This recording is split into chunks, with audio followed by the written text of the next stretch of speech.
command. Here you go. So good morning. And how are you feeling this morning? Every one of you, I know exactly how you are experiencing when you're looking for reasons to be grateful. I know exactly what it feels like to stand on the edge of a dry riverbed looking for a reason to be grateful, but finding only dust. You cannot be grateful for dust blowing up your face. Many of us are at a loss. Yes, we are. When faced with the choice to be grateful, especially when life feels heavy.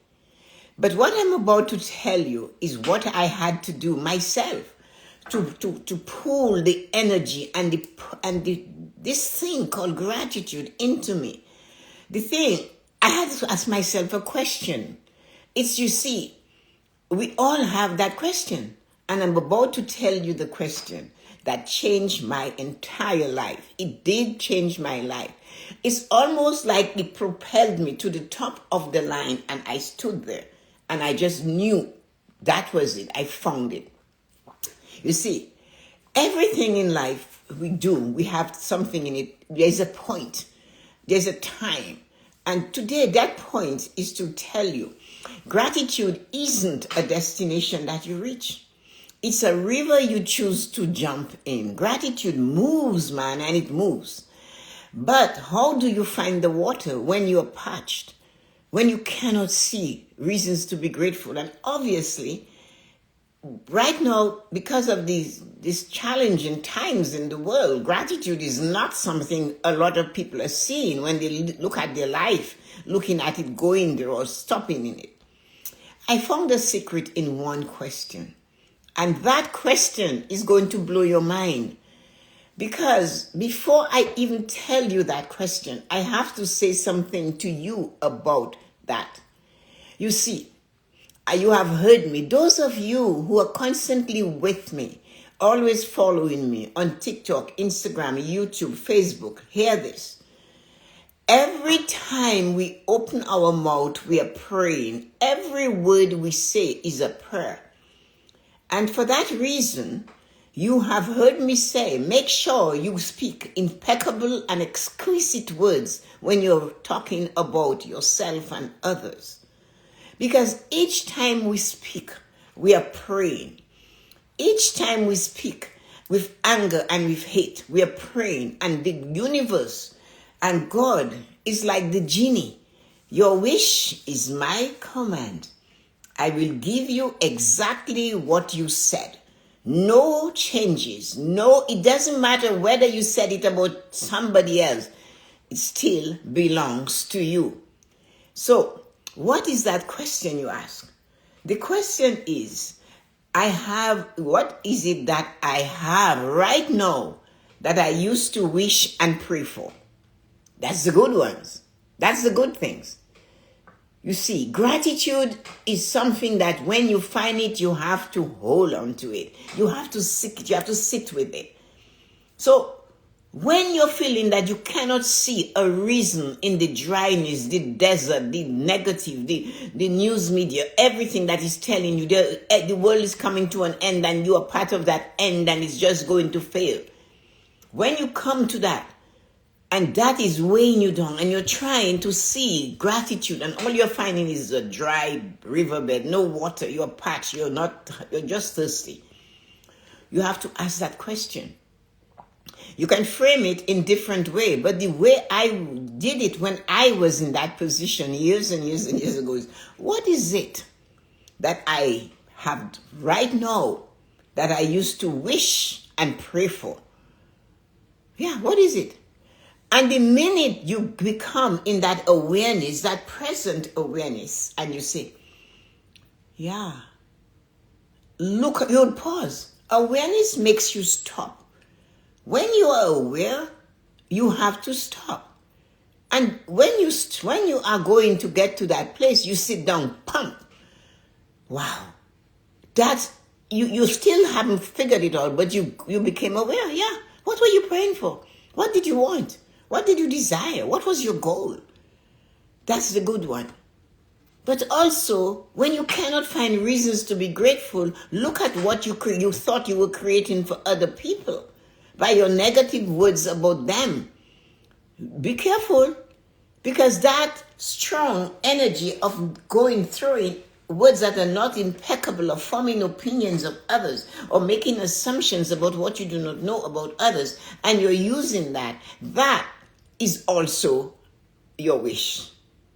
And you think, but Tessa-Marie, I'm wishing it, but it's not for me. But, it came from you. It belongs to you. You created it. You've got it.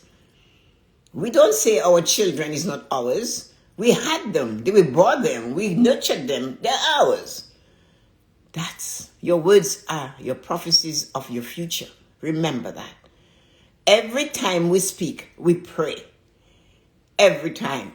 So, when I asked myself that question, it immediately snapped me into a place of present awareness. Like I said, I became aware. I actually used the word and went, holy wow. I got it. You see, we often spend so much time praying for the next thing that we ignore the now things that were once our some days. Are you with me? Are you getting it? What I'm saying is this. We often spend so much time praying for the next thing. Give me, I want more money. I have the need. I need more money. I need a bigger house. I need more this. Sometimes we don't even know what we need. We just want more. I need more. Give me more. But you're asking for more. And you're so busy trying to fill your cup that you're not seeing it's overflowing. And it's up to you to take that gratitude and cover it with gratitude. If you pray for a home, a house, you want to buy your own home, and you pray for that, and you're sitting in it, remember me, you prayed to have your own house, your own condo, your own this. And even if the roof needs repair, or even if the people in the next door condo above you and side of you are noisy, the neighbors are disgusting on the street where you live, your prayer was answered. The prayer was answered. That is why, for that reason, when I coach people on setting their dream goals and desires, I tell them, cover all your bases. Make it specific. Take your time. Do not rush it. I want a house. That's fine. I want a condo. Give it destination, the type of neighbors you're looking for, the street you want to live, the area, the city, what you want in it, everything. Because no matter what you got, the minute you prayed for it, you asked for it, you have it. Remember, you prayed for a house. You did not give specific information. The woman said, I want a man. God sent her a one-legged man. She returned it to sender. He said, no. Your wish was my command. You did not say he needed 2 legs. So, if you are sitting in the house and a drop of water falls on your head because the roof is leaking or the neighbor is banging the wall, you prayed for it, you asked for it, and know you've got it. So, even if the day is long and you have that job, you say, I need to work, I need a job, I need to work at this company, I need this pay. But you're finding that you have to put too much of you into it. The day is long, it's hard, the supervisor is constantly on your back. Your prayer was answered. With all the challenges we get when we have what we say we desire, our prayers were answered. So the thing though that happens as the picture will unfold in front of you once you start remembering what you asked for. Once you acknowledge one answered prayer, so you realize, oh my God, I prayed for a house and I've got it. What am I doing? I know it needs repair, a new bathroom, new floors. I know all of that. But I prayed for it. I have it. Think of us, the human body. We use it, and then the doctor says you need a new hip, you need a new knee, you need to do this, you need to fix that. And you expect that you forgot to realize the house is going to have wear and tear, the job is going to have challenges.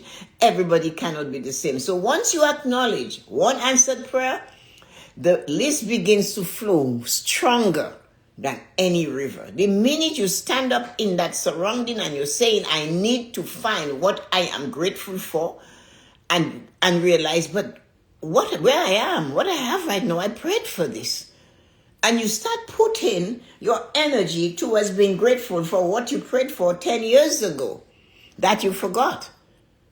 You do not have to constantly be praying to get more.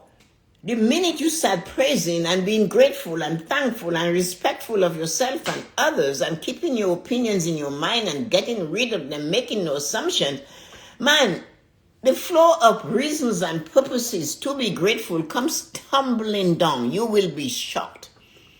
It will touch your emotional prosperity. It will make you shiver. You'll feel cold.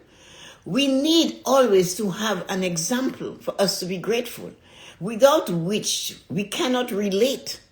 So look at this situation. Think, follow with me, stay on cue with me, listen for a moment, a minute, and join my fan club, they're saying. We need to have an example. We always need to have this, which we are not, and if without it, we cannot relate. I am telling you, I was one of those people that couldn't see my gratitude reasons to be grateful until I found them, and that's what I wanted. I have a very good friend, and I'm giving you my story, my own personal story. My friend was also my subordinate. I was her manager. I was having a challenging time coaching an employee. So when she realized, I was sitting in my office one day, she came. And I want you to picture this position. I don't normally take my hand and touch my face because, it's everywhere. But I'll show you. She came into my office. She put her elbows on my desk. She looked at me and she said to me, "Don't you just hate your job?" I took a deep breath and moved myself back in my chair like this. Sat back and I looked at her and I said, "No." I said, if there should ever come a day that I am not grateful for this job, I'm going to find a chair somewhere, a stool, a stone, a box somewhere, under a tree, anywhere, in a park. Sit down, close my eyes. Listen carefully, people. Close my eyes and say, and remember, when I didn't have this position as manager, how much I desired it. And you see, that will cure everything that is challenging about this job. It came with it. I prayed for it, I have it. And yes, it has challenges. So I'm going to sit back, close my eyes, and remember when I didn't have it, how much I wanted it. And she was shocked. She never said anything again to me about it. So that's why I want you to imagine a woman who spent years praying for a family of her own. Fast forward 5 years. She is exhausted. The house is a mess. And she feels overwhelmed. She lost her gratitude in the work of the blessing. She was working so hard at keeping this family. That gratitude fell through the cracks. But the moment she asked, what did I use to pray for? The moment she remembered to say, oh God, what did I use to pray for? She sees the messy kitchen, not as a chore, but as the evidence of the family she wants.